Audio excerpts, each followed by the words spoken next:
ಎಲ್ಲರಿಗೂ ನಮಸ್ಕಾರ. Welcome to my channel. ಇವತ್ತಿನ ವಿಡಿಯೋದಲ್ಲಿ ತುಂಬ ರುಚಿಯಾಗಿ ಸುಲಭ ವಿಧಾನದಲ್ಲಿ ಪರ್ಫೆಕ್ಟ್ ಆಗಿ ರವೆ ಉಂಡೆ ಯಾವ ರೀತಿಯಾಗಿ ಮಾಡೋದು ಅಂತ ತಿಳಿಸ್ಕೊಡ್ತಾ ಇದ್ದೀನಿ.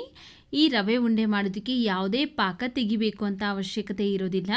ತುಂಬ ಸುಲಭವಾಗಿ ಮಾಡಿಕೊಂಡು ತಿನ್ಬೋದು. ನೀವು ಒಂದ್ಸಲಿ ಈ ವಿಧಾನದಲ್ಲಿ ಟ್ರೈ ಮಾಡಿ, ತುಂಬ ಪರ್ಫೆಕ್ಟ್ ಆಗಿ ಬರುತ್ತೆ. ಬನ್ನಿ, ಆಗಿದ್ರೆ ಯಾವ ರೀತಿಯಾಗಿ ಅಂತ ತಿಳಿಸ್ಕೊಡ್ತೀನಿ ನೋಡಿ. ಇಲ್ಲಿ ಫಸ್ಟು ಒಂದು ಪ್ಯಾನ್ ಬಿಸಿಕಿಟ್ಟು ಅದಕ್ಕೆ ನಾನು 1 ಸ್ಪೂನ್ ತುಪ್ಪ ಹಾಕ್ಕೊಳ್ತಾ ಇದ್ದೀನಿ. ತುಪ್ಪ ಎಲ್ಲ ಚೆನ್ನಾಗಿ ಕರಗಿದ್ದಾದಮೇಲೆ ಈಗ ಇದಕ್ಕೆ ನಾನು ಡ್ರೈ ಫ್ರೂಟ್ಸ್ ಹಾಕ್ಕೊಳ್ತಾ ಇದ್ದೀನಿ. ನಿಮ್ಮ ಹತ್ರ ಯಾವ ಡ್ರೈ ಫ್ರೂಟ್ಸ್ ಇರುತ್ತಲ್ಲ ಅದರಲ್ಲಿ ಮಾಡ್ಕೊಳ್ಬೋದು.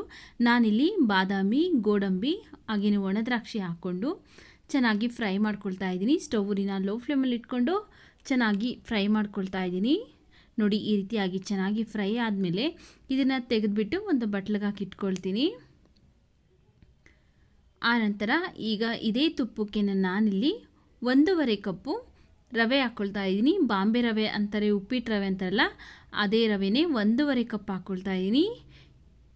ಈಗ ಈ ರವೆನೆಲ್ಲ ಚೆನ್ನಾಗಿ ನಾವು ಹುರ್ಕೊಳ್ಬೇಕು. ಸ್ಟವ್ನ ಐ ಫ್ಲೇಮಲ್ಲಿ ಇಟ್ಕೊಳ್ದೇನೆ ಲೋ ಟು ಮೀಡಿಯಮ್ ಫ್ಲೇಮಲ್ಲಿ ಇಟ್ಕೊಂಡು ಚೆನ್ನಾಗಿ ಒಂದು 5 ರಿಂದ 6 ನಿಮಿಷಗಳ ಕಾಲ ಹುರ್ಕೊಳ್ಬೇಕಾಗುತ್ತೆ. ಕೈ ಬಿಡದೇ ಇರೋ ಥರ ಚೆನ್ನಾಗಿ ಹುರ್ಕೊಳ್ಳಿ.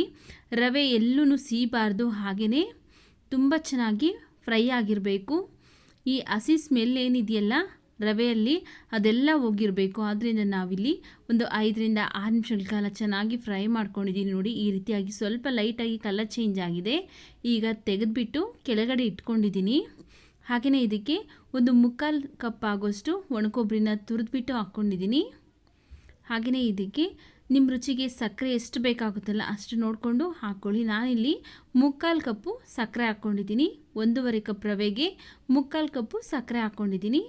ಹಾಗೆಯೇ ಇದಕ್ಕೆ ಒಂದು 1/4 ಟೀ ಸ್ಪೂನ್ ಆಗೋಷ್ಟು ಏಲಕ್ಕಿ ಪೌಡರ್ ಹಾಕ್ಕೊಳ್ತಾ ಇದ್ದೀನಿ.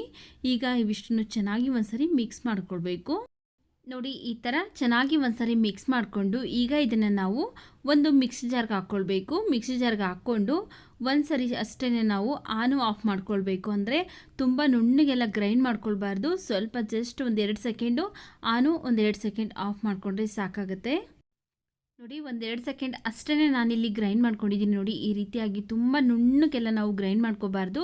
ಜಸ್ಟ್ ಒಂದ್ಸರಿ ಆಫು ಆನ್ ಮಾಡಿಕೊಂಡ್ರೆ ಸಾಕಾಗುತ್ತೆ. ಈಗ ಒಂದು ಮಿಕ್ಸಿಂಗ್ ಬೌಲ್ಗೆ ಹಾಕ್ಕೊಳ್ತಾ ಇದ್ದೀನಿ. ಉಳಿದಿರುವಂತಹ ರವೆನೂ ಸಹ ಒಂದ್ಸರಿ ಗ್ರೈಂಡ್ ಮಾಡಿಕೊಂಡು ಇದಕ್ಕೇ ಸೇರಿಸ್ಕೊಳ್ತೀನಿ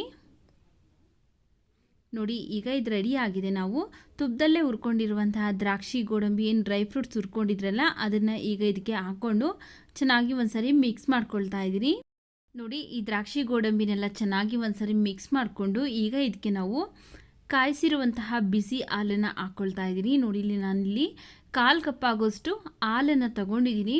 ಒಂದು ಸ್ವಲ್ಪನೇ ಹಾಕ್ಕೊಂಡು ಮಿಕ್ಸ್ ಮಾಡ್ಕೊಳ್ಬೇಕು. ಒಂದೇ ಸರಿ ಹಾಕ್ಕೊಳ್ಳೋದಕ್ಕೆ ಹೋಗಬೇಡಿ. ನಿಮಗೆ ಎಷ್ಟು ಬೇಕಾಗುತ್ತಲ್ಲ ಅಷ್ಟು ಹಾಲನ್ನು ಹಾಕ್ಕೊಂಡು ಮಿಕ್ಸ್ ಮಾಡ್ಕೊಳ್ಳಿ. ಉಂಡೆ ಕಟ್ಟೋ ಅದಕ್ಕೆ ನೋಡಿಕೊಂಡು ನೀವು ಹಾಲನ್ನು ಮಿಕ್ಸ್ ಮಾಡ್ಕೊಳ್ಬೇಕು. ಒಂದೇ ಸರಿ ಹಾಕ್ಬಿಟ್ರೆ ಏನಾಗುತ್ತೆ ಅಂದರೆ ತುಂಬ ತೆಳು ಆಗಿಬಿಡುತ್ತೆ. ಆದ್ದರಿಂದ ನಾವಿಲ್ಲಿ ಸ್ವಲ್ಪನೇ ಹಾಲನ್ನು ಹಾಕ್ಕೊಂಡು ನಾವಿಲ್ಲಿ ಮಿಕ್ಸ್ ಮಾಡ್ಕೊಳ್ಬೇಕಾಗುತ್ತೆ ನೋಡಿ. ಈಗ ಪರ್ಫೆಕ್ಟಾಗಿ ರೆಡಿ ಆಗಿದೆ. ನಾನಿಲ್ಲಿ ತಗೊಂಡಿರುವಂತಹ 1/4 ಕಪ್ಪು ಹಾಲಲ್ಲಿ ಇನ್ನೂ ಇಷ್ಟು ಮಿಕ್ಕಿದೆ ನೋಡಿ. ಇಲ್ಲಿ 1-2 ರಿಂದ 3 ಸ್ಪೂನ್ ಆಗೋಷ್ಟು ಮಿಕ್ಕಿದೆ. ಈಗ ಇದನ್ನು ಚೆನ್ನಾಗಿ ನಾವು ಉಂಡೆ ಕಟ್ಕೊಳ್ಬೇಕಾಗುತ್ತೆ. 2 ಕೈಯಿಂದ ಜೋರಾಗಿ ಪ್ರೆಸ್ ಮಾಡ್ತಾ ನಾವು ಉಂಡೆ ಮಾಡ್ಕೊಳ್ಬೇಕು ನೋಡಿ. ಯಾವುದೇ ಪಾಕ ತೆಗಿಬೇಕು ಅಂತ ಅವಶ್ಯಕತೆ ಇರೋದಿಲ್ಲ. ತುಂಬ ಪರ್ಫೆಕ್ಟಾಗಿ ರವೆ ಉಂಡೆ ಬರುತ್ತೆ. ನೀವು ಸಹ ಇದೇ ವಿಧಾನದಲ್ಲಿ ಟ್ರೈ ಮಾಡಿ.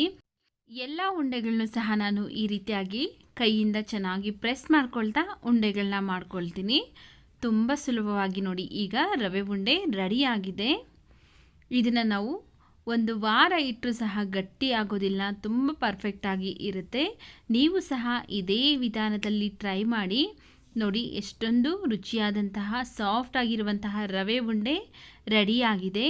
ಈ ವಿಡಿಯೋ ನಿಮಗೆ ಇಷ್ಟವಾಗಿದೆ ಅನಿಸಿದ್ರೆ ವಿಡಿಯೋಗೊಂದು ಲೈಕ್ ಮಾಡಿ, ವಿಡಿಯೋವನ್ನು ಶೇರ್ ಮಾಡಿ, ನಮ್ಮ ಚಾನಲ್ಗೆ ಸಬ್ಸ್ಕ್ರೈಬ್ ಮಾಡಿ ಸಪೋರ್ಟ್ ಮಾಡಿ ಸ್ನೇಹಿತರೆ.